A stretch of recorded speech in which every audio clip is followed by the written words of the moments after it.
All right, joining us now is Max Wolff, the chief economist with Manhattan Venture Partners. Max, great to have you back on the show. Always a pleasure. Thanks for having me. Sure. So, Max, as Karina reported, as we've been discussing, Yahoo is putting up its 15.4% stake in Alibaba into a separate company, calling it SpinCo.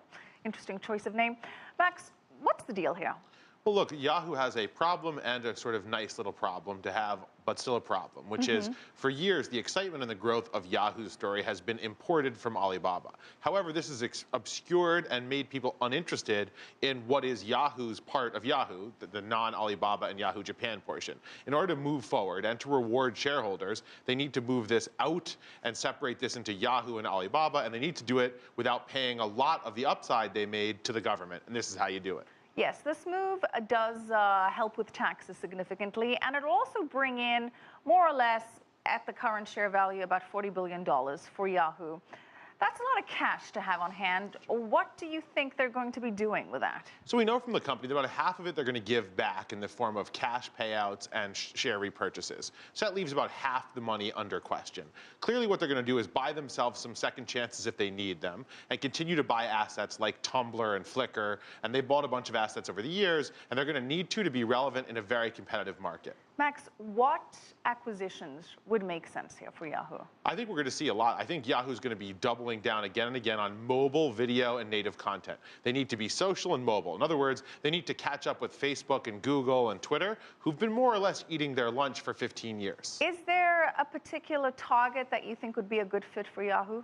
It's hard to say a one target. I think this is going to be a couple of $500 million to $1.5 billion exciting startup stories. I personally believe Tumblr was really smart, and if they can pull off another 2 or 3 Tumblrs in the mix, I think it really gives them an exciting future.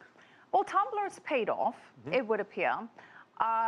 Yahoo Japan, another bright spot for Yahoo. But other than that, does Yahoo have enough juice in the tank without Alibaba? Has Marissa Mayer done the miracle that she's supposed to have done? To be fair to Marissa, I think she's done a great job. I think she suffered from impossible expectation on some level. She's only been in there for 2 years, a little over 2 years, and she was supposed to literally turn back the clocks and change the world, and that's always a bit of a daunting task to have laid on your shoulders, no matter how capable those shoulders are.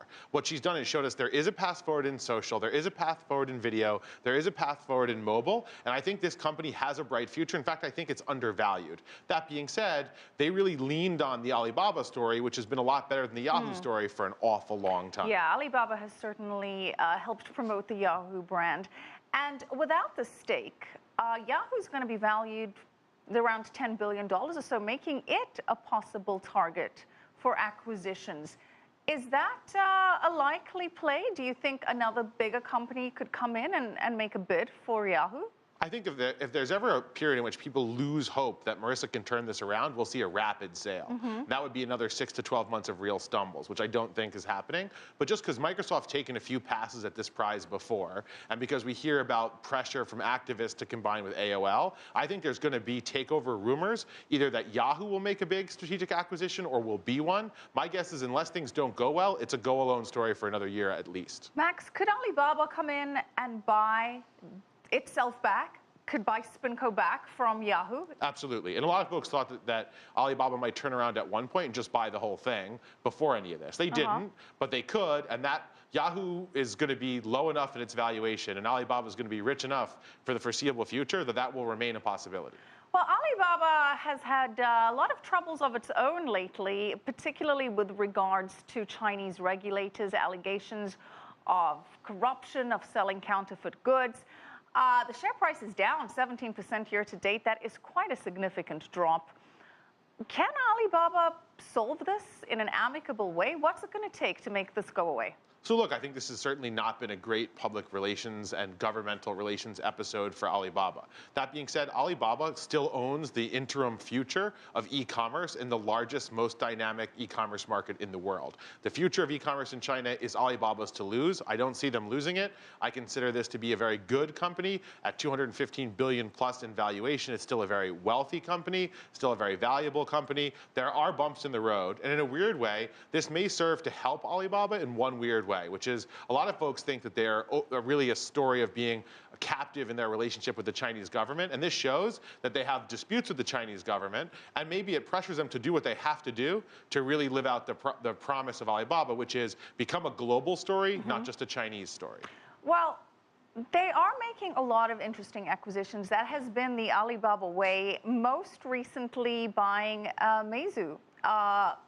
What's the thinking there? Is Alibaba stretching itself too thin, buying too many different parts, or do you see this all coming together somehow? Well, $8 billion of spending tells us they're not exactly shy about throwing around that pocketbook, but then again, they still keep making a lot of money. So not a cash-poor enterprise by any stretch of the imagination. I think it makes sense because mobile is the future in China, and they're a bit nervous. You know, Alibaba's a bit nervous that they won't have the power in mobile that they've had on the desktop and on the notebook computer. And also, they're watching Tencent and Baidu and Keho make major plays into mobile. And I think we saw Keho make a major decision to make a huge position, to buy a huge position in a mobile handset manufacturer. My guess is we may see Tencent and Baidu do likewise. I'm not sure how they made this choice, but it looks like they're going to control at least a third of a major mobile manufacturer on a go-forward basis. That's an interesting doubling down on an essential mobile strategy.